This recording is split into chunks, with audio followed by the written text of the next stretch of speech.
Herzlich willkommen zurück hier bei Pokémon. Ja, nicht Omega Rubin, sondern diesmal ist es Alpha Saphir. Wieso? Ganz einfach.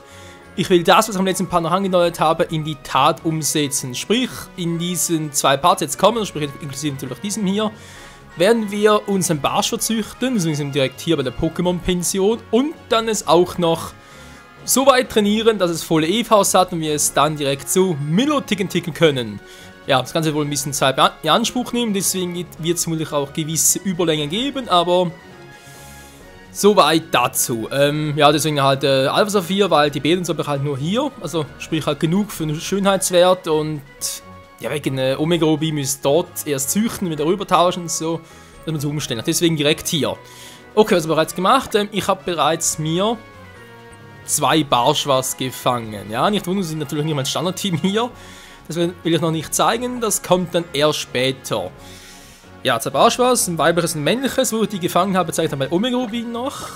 Und Schneckmark ist eigentlich im Team zum Ausbrüten. Seht ihr mal das hier.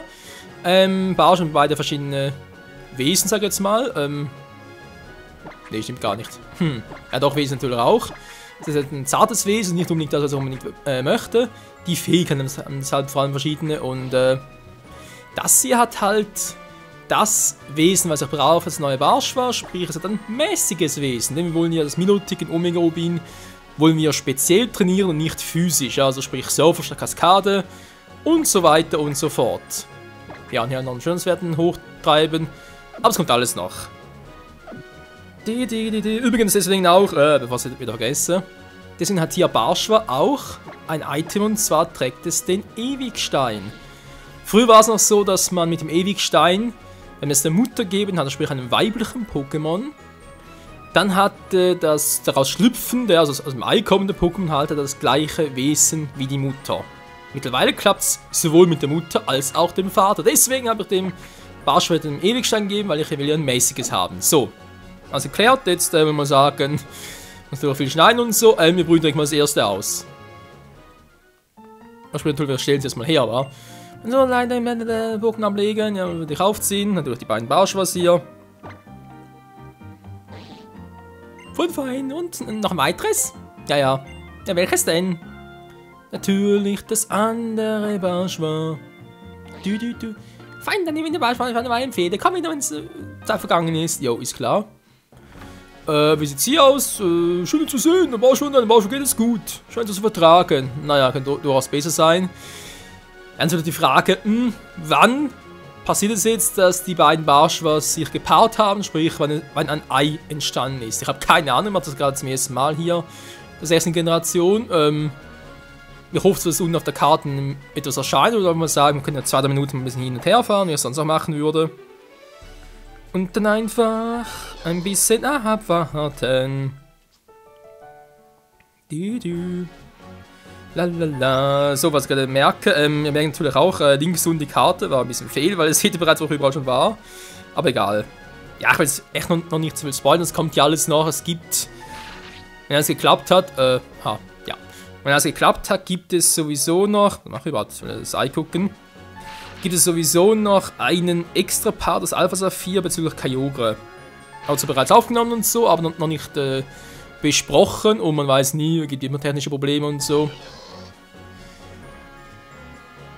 Und dann seht ihr auch mal mein eigentliches Standardteam, bis mit der Liga halt hier.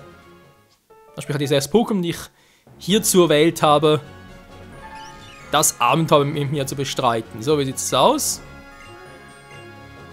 Ja, kann noch ein bisschen dauern.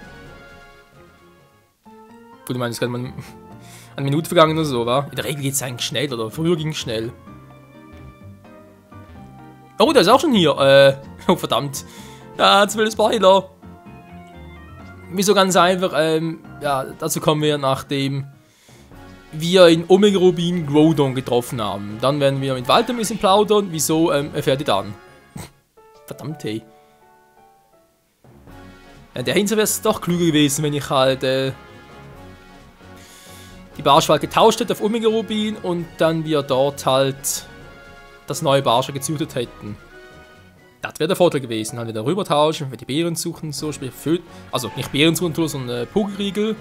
Wir brauchen ganz viele blaue Pokeriegel, wenn möglich sogar die Pokeriegel DX, weil, ja, ist ein bisschen seltsam. Also irgendwie normale Pokeriegel geben 1 bis 3% auf einen Wert. Pokeriegel DX geben immer 6%. So, natürlich schon ziemlich viel, war. Ich würde trotzdem sagen, wenn ihr jetzt die Auswahl habt, also ich sage zum Beispiel, ihr habt ein paar Pokeriegel DX und ihr habt ein paar normale Pokeriegel. Dann macht es auf alle Fälle so, dass ihr zuerst dem Pokémon die normalen Pokeriegel gebt. Und zwar deswegen, weil am Anfang, das war früher, also sprich bei den Originalspielen, Rubin, Saphir, Smaragd und so, und jetzt scheinbar auch wieder, weil ich habe es vorhin getestet gehabt, mit, nicht mit Barschutzer, sondern mit Logo auf Omega Rubin, aber ein anderes Thema. Und zwar ging es darum, mit sogar halt diesem, ja, Wert halt.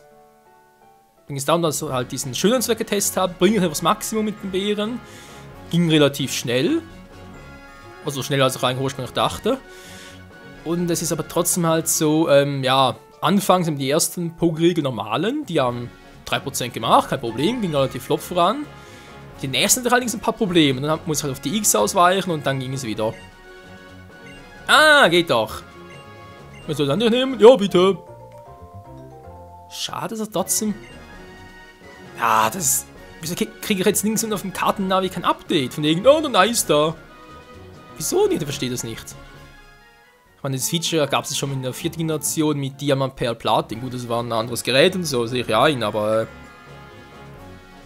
na egal.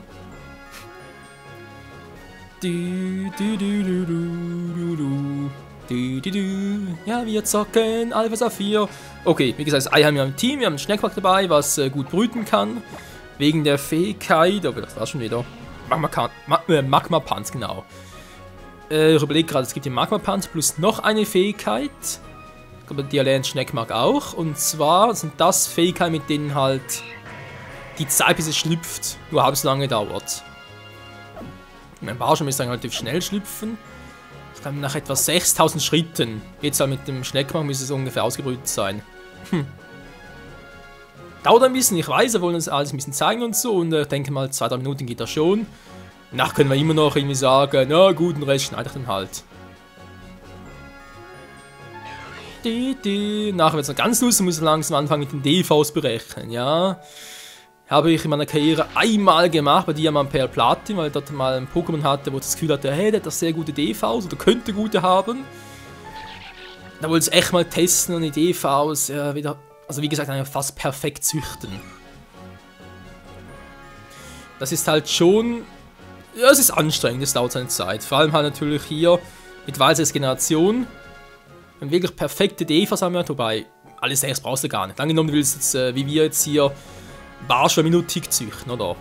Dann sagst du, okay, du brauchst Spezialangriffswert, du brauchst Verteidigung, Spezialverteidigung, Kampf und Initiative. Das sind 5 Werte. Der Angriffswert brauchst du gar nicht.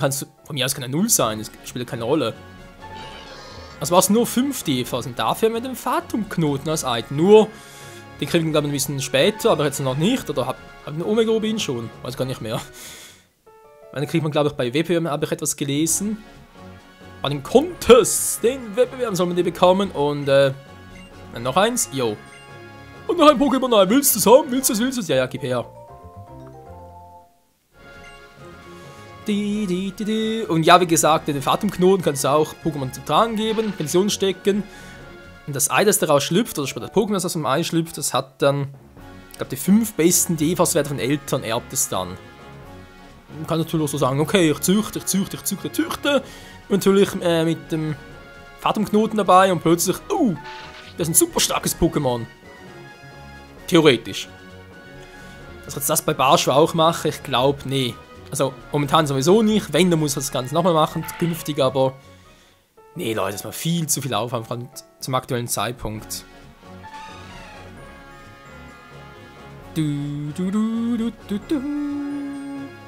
Wie lange dauert das wohl noch? Ich weiß es nicht. Mir fällt gerade ein, mir fehlt sowieso der DV-Rechner. Verdammt. Der Algorithmus, um die DV-Werte zu berechnen, der fehlt mir gerade. Den schon abgelegt. Nein, muss mal gucken nachher. So, noch eins. Und du bist es übrigens, was noch ein cool war. Hier. Das sind die schnell mittlerweile. Aber es ist immer so, anfangs dauert es eine halbe Ewigkeit, nachher rucki die Zucki. Ich guck gerade irgendein DV, was habe ich denn jetzt? Ah, gibt's auch nicht so. Mal ein bisschen suchen. Wie lange dauert das denn noch? Man kann schon etwas hören, es wird wohl bald schlüpfen. Wenn man hört, dann, warte mal. Das ist doch Stufe 1, das ist Stufe 2, dann kann man Stufe 3 mit bewegen, oder? Genau. Das heißt für uns, es dauert doch noch lange, bis es endlich mal schlüpft.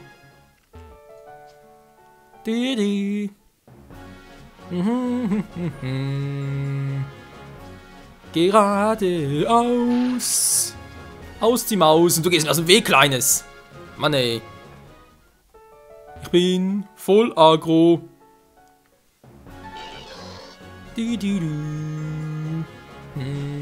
Oh, das wurde das irgendwie nicht.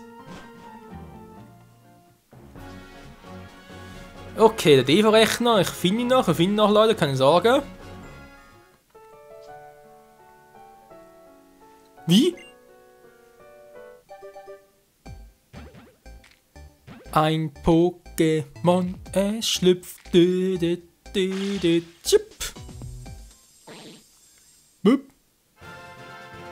Was schlüpft aus dem Ei? Eieiei! Ein Barschwar schlüpft aus dem Ei. Nö. Kann ich nur machen, wenn das richtig ist. Habe ich irgendwo noch irgendwie... Ah, warte, die Liste schon wieder.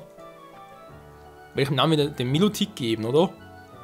Ah, ja, genau, das wollten wir ja keinen. Wieso weiß ich es gar nicht mehr.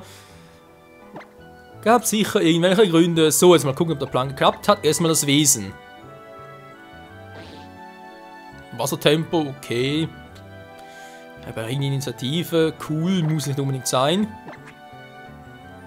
Ein mäßiges Wesen, yeah, Mann! Aber die DV, sind die wirklich gut? 4, 5, 5, 6, 6.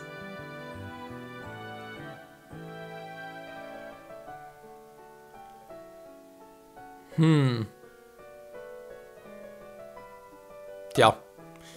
Wer weiß, wa? Na, ganz kurz warten, bis sie dann auch noch ausschlüpfen und dann schauen wir uns das Ganze mal an. Das war, glaube ich, ein Azumarill. Obwohl, nee, war mal ein normales Marill. Ja, ich habe gerade einen DEVA-Rechner vor mir. Jetzt überlege ich nur gerade, wie ging das jetzt schon wieder mit...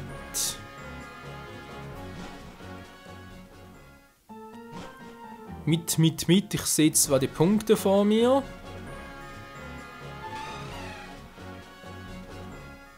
Aber verstehe es nicht so ganz. Was?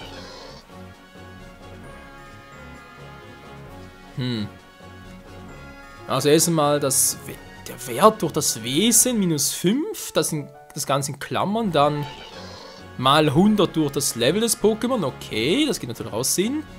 Dann minus 2 mal den Basisstatuswert. Aha, ja gut, natürlich. Und dann minus die EVs durch 4. Das soll soweit mal die Formel sein, zumindest, was die Werte anbelangt. Angriff, Spezialangriff, Verteidigung, Spezialverteidigung und Initiative. Für Kappe geht das Ganze ein bisschen anders. Was ist mit Wert gemeint?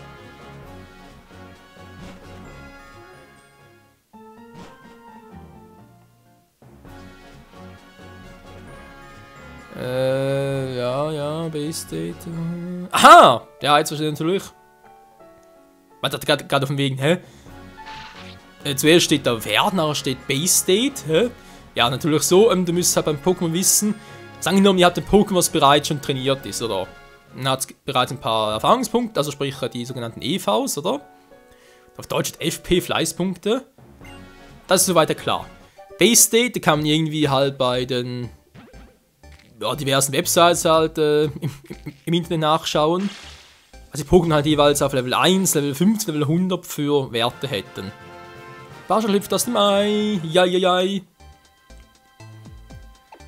Und der Wert wäre halt der aktuelle, was er hat. Ich kann das so gleich berechnen. Müssen wir mal gucken. Das wirklich klappt, das wäre mal was. Okay, das zweite haben wir jetzt auch. Ja. Ein weibliches und ein männliches. Interessant. Ist auch ein mäßiges, soweit klappt das alles schon mit dem Ewigstein, geil. Wie sind verloren? 117. Ja, gut. Und bewegt es sich? Ah, okay. Was?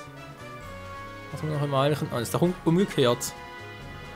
So, wenn man etwas hört, schlüpft es schon kurz, oder ist kurz vor zu schlüpfen. Interessant. Okay, wie sieht es hier aus? Ich habe ja auch Wassertempo.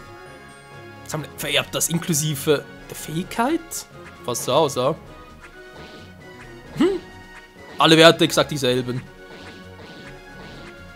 Ist jetzt gut oder schlecht? Ich weiß es doch nicht, ich mein, du.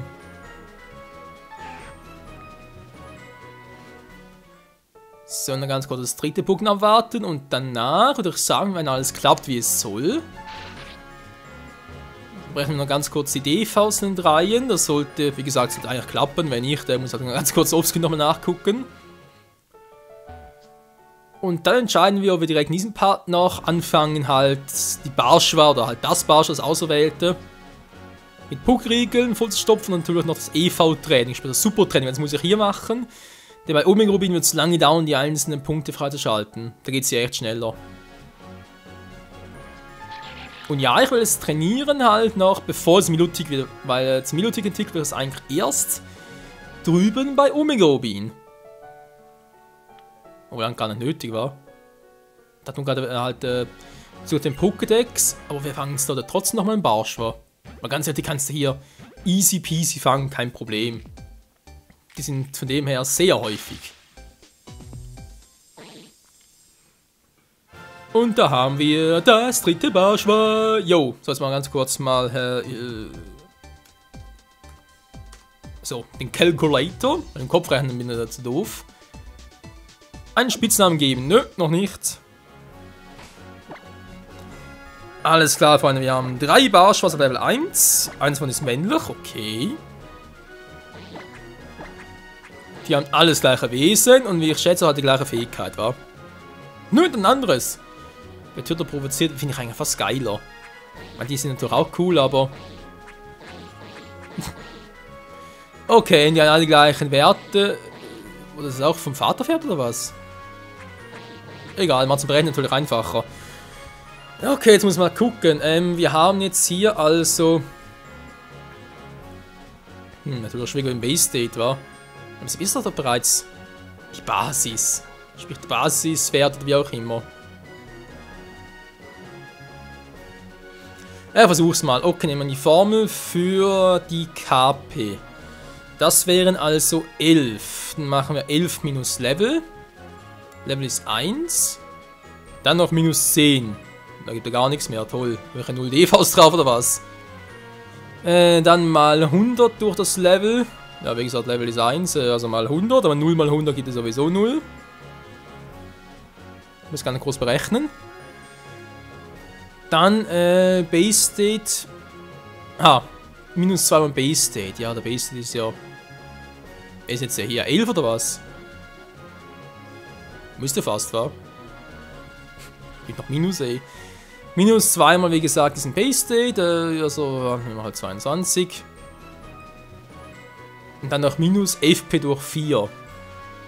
Also keine Fleißpunkte, das heißt 0 durch 4 geht es sowieso nicht. Hä? Mal ganz kurz, also Jäger, ganz ehrlich, kann das bei einem frisch geschlüpften Pokémon nicht ganz so klappen. Mal ganz kurz natürlich ein Beispiel. Okay.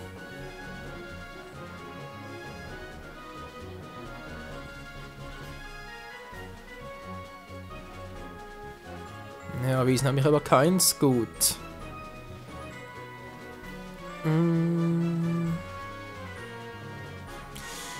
Ja, könnte wohl so klappen, wa? Ganz kurz, Leute, muss ich mal den Base State rausfinden. Ich glaube, das war gerade mein Fehler. Sonst müsste die Rechnung eigentlich soweit stimmen, zumindest mal für die KP. Ich brauche gleich mal einen Vergleich. Ja, toll, wo finde ich jetzt hier?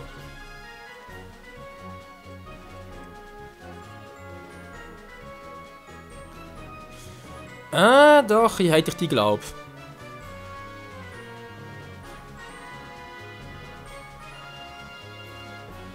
Yep, okay. Aber ganz kurz, Leute, ich muss eine andere Seite aufrufen hier. Das Ganze neu zu berechnen. Jetzt brauchen wir ganz kurz Barschwas normale Punkte, sag ich jetzt mal, so sprich die Basispunkte. Damit die Berechnung überhaupt auch klappt. So, Barsch mal ganz kurz raussuchen, weil es für euch ein bisschen uninteressant. Okay, da hätten wir das Barschwa also. Die Basispunkte. So, melden wir ganz kurz, machen das Ganze nochmal.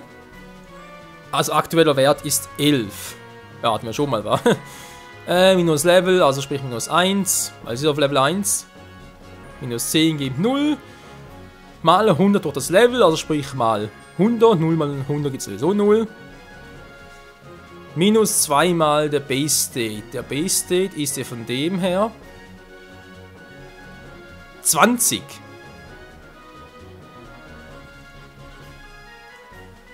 Ja, auf eine Kappe zumindest.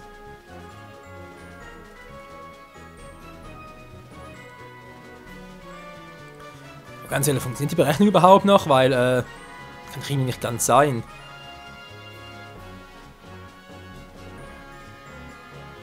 Es heißt zwar hier, für eine genaue Berechnung sollte das Pokémon mindestens Level 50 haben, aber keine andere, die berechnet die fast auch schon auf Level 1. Das muss irgendwie so gehen.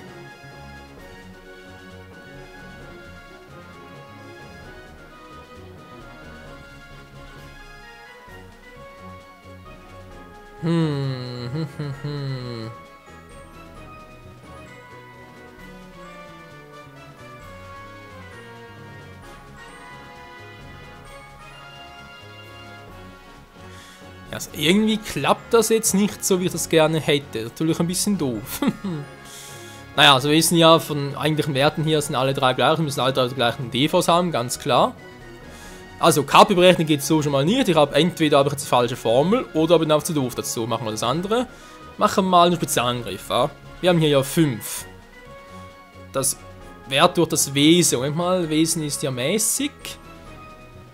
Das heißt, für einen Spezialangriff, also machen wir mal 1,1, wa? Ungefähr so kann man das Ganze berechnen. Entschuldigung, das war falsch. Also okay. 5 durch 1,1. Minus 5. Wieder minus 0,45 unendlich. Gut. Dann mal 100 durch das Level hatten wir schon mal. Sprich, ja, mal 100. Große Minuszahl, wohlgemerkt. Das klappt ja auch nicht. Da kriege ich immer... Also, nee, mal ganz ehrlich, das Ganze ist so aufgebaut, dass alles irgendwie Minus ist. Sprich, du hast am Anfang irgendwie ein Produkt, ist so eine Multiplikation. Davon wird Diverses abgezogen. Ja, ist ja schön, was macht er auf Level 1? Klappt also nicht. Okay Leute, das war der erste Part hier mal zu Alvasar 4, beziehungsweise natürlich einfach Barschwert züchten und so. Mehr oder weniger so geklappt, wie ich wollte. Wir haben hier 2 Wesen zur Auswahl, steigere Initiative, kann cool sein, will sich aber Regentanz beibringen. Will ich nicht unbedingt, deswegen denke ich mal, Dösigkeit wird besser sein, obwohl es entwickelt sich nachher sowieso zu Milotic und das hat wiederum andere Wesen. Also dem her, immerhin, ja, Fähigkeit, Entschuldigung. Als Wesen ist ja hier, das mäßige Wesen bleibt natürlich, das ist cool. Das wird so behalten und dann werden wir im nächsten Part, wenn wir ein bisschen da offline ein bisschen recherchieren drüber, über die genau berechnete Nativ, also Level 1 Zahlen, nicht wahr? Und dann werden wir im nächsten Part werden wir Barschwa zum schönsten Pokémon küren, das es gibt. Sprich, wir werden alle Werte auf Maximum treiben, aber im Schönheitswert zumindest. Also durch eine Pokéregel geben und dann werden wir es noch ein bisschen per Super Training, werden es noch ein bisschen aufmotzen. Und das alles hier im nächsten Part zeigen, teilweise noch offscreen, muss ich mal gucken, ich glaube beides, weil ganz ehrlich, Super Training, sprich Initiative plus, oh, Entschuldigung, also Initiative plus Spezialangriff und dann formuliert noch 4 Evas auf KP. Das dauert so eine Zeit, Leute. Das geht nicht in einem Part. Deswegen werde ich den Anfang machen, noch ein bisschen darüber erzählen und so. Und dann, ja, den Rest noch offscreen. Am Schluss sage ich natürlich dann im übernächsten Part erst wieder, dass fertig trainierte Barschwa, was man noch als beachten kann, oder wo man halt Bestätigung dazu bekommt, nicht wahr? Und dann tauschen wir es rüber auf Omega Rubin und entwickeln es zu Milotic. Soweit, so gut. In diesem Sinne, bis zum nächsten Part wieder hier bei Trainiere gefälligst Barschwa. Barschwa, Barschwa. Bis zum nächsten Mal. Tschüss.